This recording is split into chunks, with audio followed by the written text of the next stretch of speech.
Olá pessoal, tudo bem? Eu sou o Dr. Leonardo Higashi, endocrinologista e nutrólogo da Clínica Higashi, e hoje nós vamos falar sobre emagrecimento. Então vem comigo!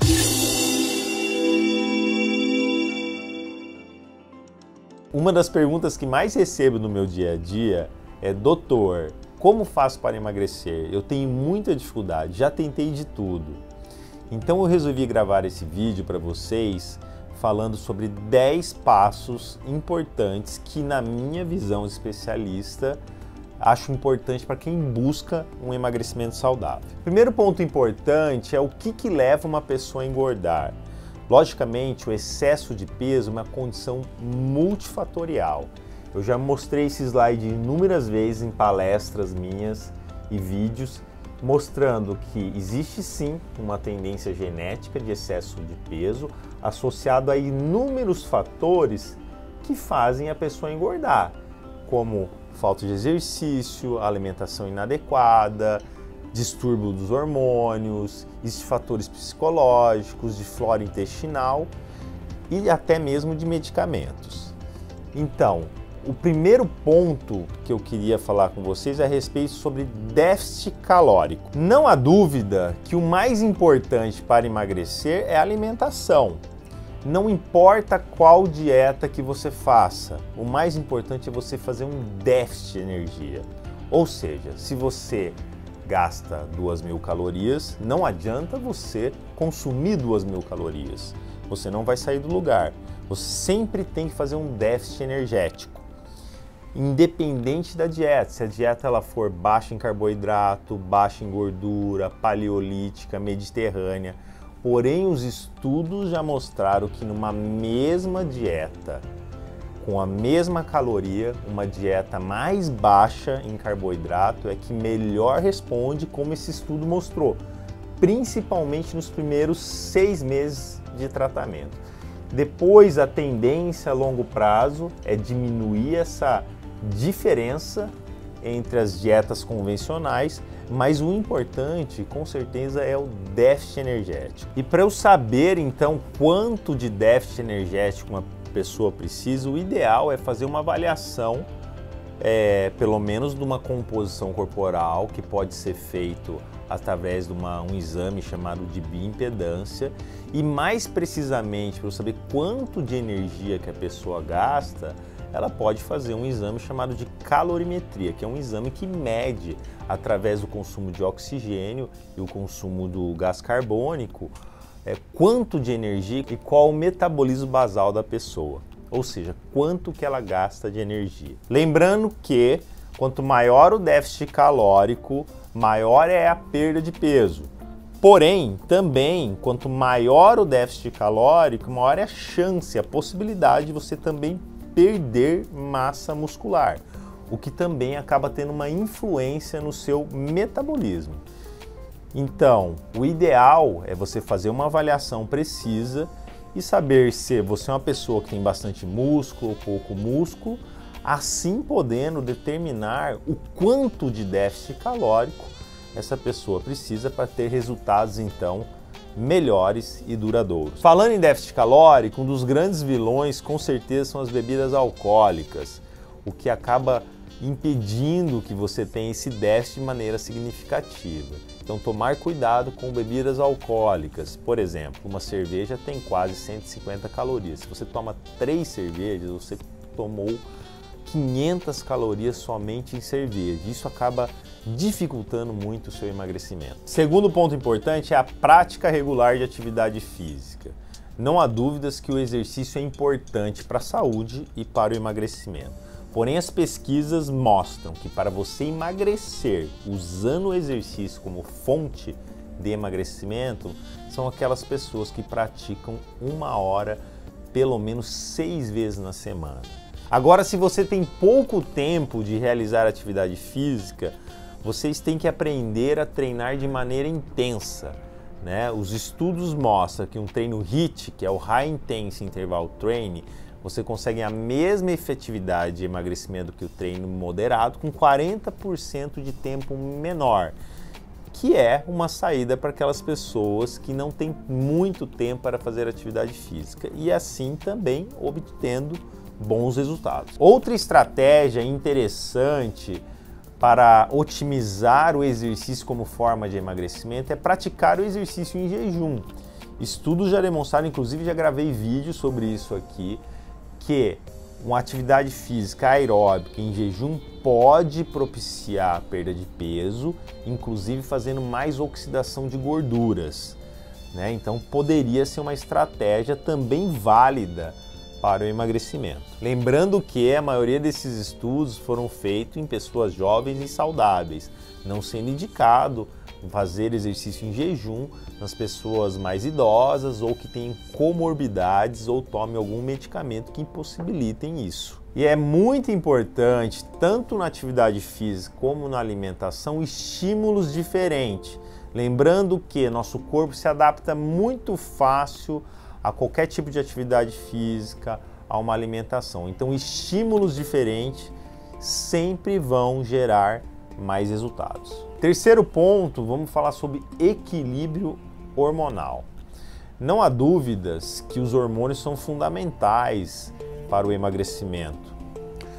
A grande maioria das pessoas que estão acima do peso estão com uma coisa que a gente chama de resistência insulínica. Insulina é o hormônio que é liberado com a alimentação, principalmente carboidrato, que bota a glicose para dentro da célula. O problema é que uma vez que a pessoa engorda, principalmente na região abdominal, essa insulina começa a não trabalhar direito. E aí cada vez que ela come, ela tem que liberar mais insulina para botar a glicose para dentro da célula.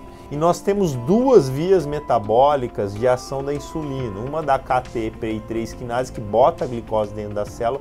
Essa via fica resistente, e a via da MAP, que é uma via anabólica, que nunca fica resistente. Então, a resistência insulínica cada vez gera uma hiperativação da via anabólica, gerando mais acúmulo de células de gordura. E para o emagrecimento é importantíssimo tratar a resistência insulínica, seja diminuindo o estímulo alimentar da insulina, como por exemplo a redução do carboidrato, fazendo atividade física. Também o jejum intermitente pode ser uma estratégia interessante, e até mesmo medicamentos quando bem indicado. Outros hormônios fundamentais para emagrecer são os esteroides sexuais. Eu já mostrei para vocês aqui que a menopausa faz acumular mais células de gordura, principalmente na região abdominal, e infelizmente, como mostra esse estudo, quando a mulher entra na menopausa, ela pode diminuir até 30% o gasto energético e 32% a oxidação de gordura.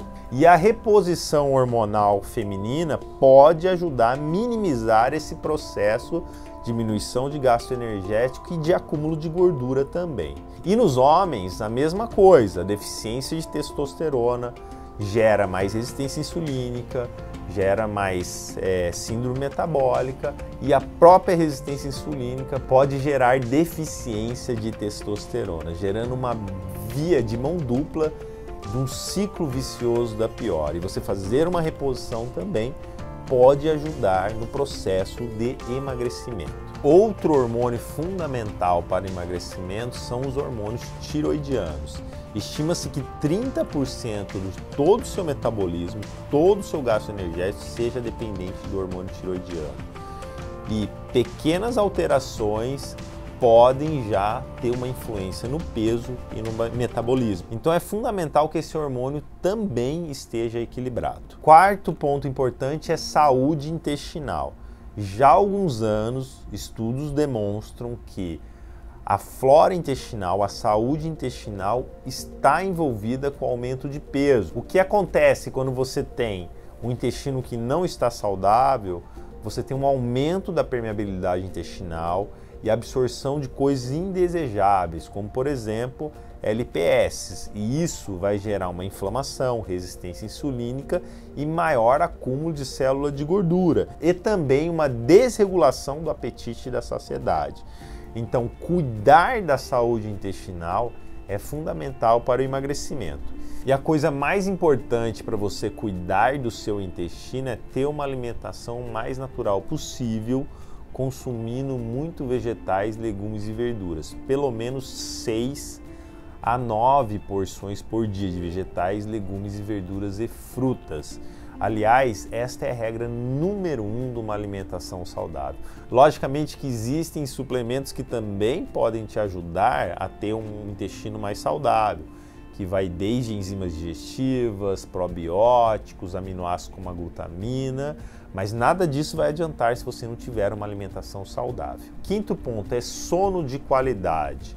Não há dúvidas que você ter um sono de qualidade ajuda tanto na sua saúde como também no emagrecimento. Estudos mostram que você ter menos de 6 horas de sono por dia faz você piorar a sensibilidade à insulina, aumentando a secreção de grelina, que é um hormônio que aumenta o apetite, diminuindo a sensibilidade à leptina, que é o hormônio que inibe o apetite, além de diminuir a capacidade de atividade física, fazendo uma diminuição do seu metabolismo e aumento do peso e aumento do risco de diabetes e doenças metabólicas. Eu recomendo que vocês tenham pelo menos 7 horas de sono por dia, de uma maneira sincronizada, ou seja, o sono tem que ser durante a noite e não durante o dia. Sexto ponto importante é jantar cedo e ter todos os dias de 12 até 14 horas de jejum. Eu já demonstrei para vocês no vídeo anterior que teve um estudo que comparou 2 grupos com a mesma dieta, com a mesma atividade física. A única diferença era o horário de jantar. Aqueles que jantavam cedo, por volta das 7 horas, em comparação com aqueles que jantavam tarde, por volta das 10h30, emagreciam mais, em torno de 30% a mais, com a mesma dieta e com a mesma recomendação de atividade física. Então, jantar cedo e, obviamente, não comer mais nada depois, respeitando aí um período de 12 horas de jejum. O ideal é 14, que teve estudos que já demonstraram isso, que colocou pessoas obesas com síndrome metabólica e diabetes em 14 horas de jejum, e teve um resultado interessante na perda de peso e na melhora dos parâmetros metabólicos. Aliás, já há algum tempo tem se mostrado que um ritmo biológico sincronizado é aquela pessoa que dorme cedo, janta cedo, come menos à noite, ou seja, menos do que 30% do valor calórico total, acorda cedo. Isso tem um ritmo biológico sincronizado com o dia e isso está associado à saúde.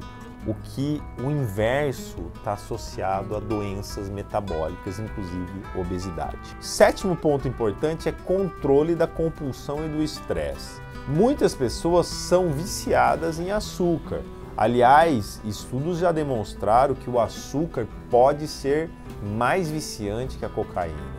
Esse estudo comparou 5 parâmetros de vício e demonstrou que o açúcar empata em 3 parâmetros de vício com a cocaína e consegue ganhar em 2, ou seja, ela consegue ser mais viciante que uma droga, como por exemplo a cocaína. E muitas pessoas são compulsivas e viciadas em açúcar e precisam de ajuda para controlar esse vício. Essa ajuda pode ser desde medicamentosa, com suplemento, com terapia, com tratamentos específicos, porque é muito difícil uma pessoa conseguir emagrecer consumindo grandes quantidades de açúcar. Outra questão importante é o controle do estresse, que hoje em dia está muito frequente, que ele altera o eixo hipotálamo, hipófise adrenal, que faz também a busca por comfort foods, ou seja, alimentos que confortam, rico em carboidratos, que também podem prejudicar o emagrecimento. Oitavo ponto importante é a respeito das toxinas ambientais. Talvez seja o mais difícil de se botar em prática no dia a dia. Nós sabemos que tem várias substâncias tóxicas que estão no nosso dia a dia, como plásticos, conservantes, agrotóxicos, metais pesados, que fazem disrupção do seu sistema hormonal, ajudando ao acúmulo de células de gordura. E para você evitar isso, você tem que ter uma vida limpa, uma vida saudável, uma vida natural, com menos industrializados, comendo comida o mais natural possível e se preocupando com o uso desses cosméticos, desses plásticos, desses enlatados. Ou seja, não é uma tarefa muito fácil, mas eu recomendo que vocês comecem a prestar mais atenção nisso, porque isso, além de ser importante, não só por emagrecimento, é importante para a saúde. Nono ponto importante é de medicamentos. Chequem os medicamentos que vocês estão usando. Existem vários medicamentos do uso comum do dia a dia que podem prejudicar o emagrecimento. Nós podemos citar alguns anticonvulsivantes, alguns antihipertensivos, alguns remédios para ajudar no sono, alguns remédios para ansiedade, até mesmo para alergia. E não estou falando para vocês pararem nenhum tratamento médico, pelo amor de Deus, mas sim para conversar com o seu médico para saber se esse medicamento que você usa pode estar contribuindo para uma dificuldade maior de emagrecimento. 10º ponto importante é eliminar o efeito sanfona. Estudos já demonstraram que toda vez que você emagrece, o seu metabolismo cai. Se você tem um emagrecimento importante, de mais de 10% do seu peso corporal, vai ter uma queda no metabolismo. Isso é um efeito fisiológico do seu corpo. E toda vez que você reengorda, esse metabolismo ele não volta ao patamar anterior, ele vai voltar um pouco abaixo, parece ser um mecanismo de proteção fisiológica do nosso corpo. Nós temos que lembrar que nossa genética é de sobrevivência. Nós somos os genes com maior capacidade de poupar energia numa eventual falta de comida. Ou seja, o nosso corpo não quer que você perca o seu estoque de gordura, que é a sua reserva numa eventual falta de energia. Então, se você vive no efeito sanfona, cada vez mais vai ficar mais difícil para você emagrecer, porque toda vez que você emagrece e volta a engordar, o seu metabolismo vai ficar pior. Então, daqui para frente, tente o máximo possível manter o peso. Mas estudos demonstram que essas alterações metabólicas que fazem você gastar menos energia, ou seja, baixando o seu metabolismo para engordar, e também essas alterações para você aumentar o consumo de energia, o que acontece quando você emagrece, vão persistir por em torno de 2 anos. Ou seja, depois desse período, se você conseguir manter o seu peso perdido por 2 anos, você vai ter mais facilidade para se manter no peso. Então é isso, pessoal. Os 10 passos que eu acho importante para você ter um emagrecimento saudável e sustentável é 1. Déficit calórico, independente da dieta que você fizer. 2. Atividade física, no mínimo 1 hora, 6 vezes na semana. 3. Cuide dos seus hormônios, né? Equilíbrio hormonal é fundamental. 4. Cuide do seu intestino comendo pelo menos 6 a 9 porções de vegetais, legumes e verduras. 5. Sono de qualidade. Ter pelo menos 7 horas de sono todos os dias e durante a noite. 6. O jantar cedo. Jantar cedo e tentar manter de 12 a 14 horas de jejum todos os dias. 7. Controle da compulsão alimentar e do estresse. 8. Tenha uma vida mais limpa, livre das toxinas, o mais natural possível, evitando os industrializados, enlatados, empacotados. 9. Cheque os medicamentos que pode ser que tenha algum que te prejudica. 10. Acabe de vez com o efeito sanfona, senão cada vez vai ficar mais difícil para o emagrecimento. Até a próxima e muito obrigado.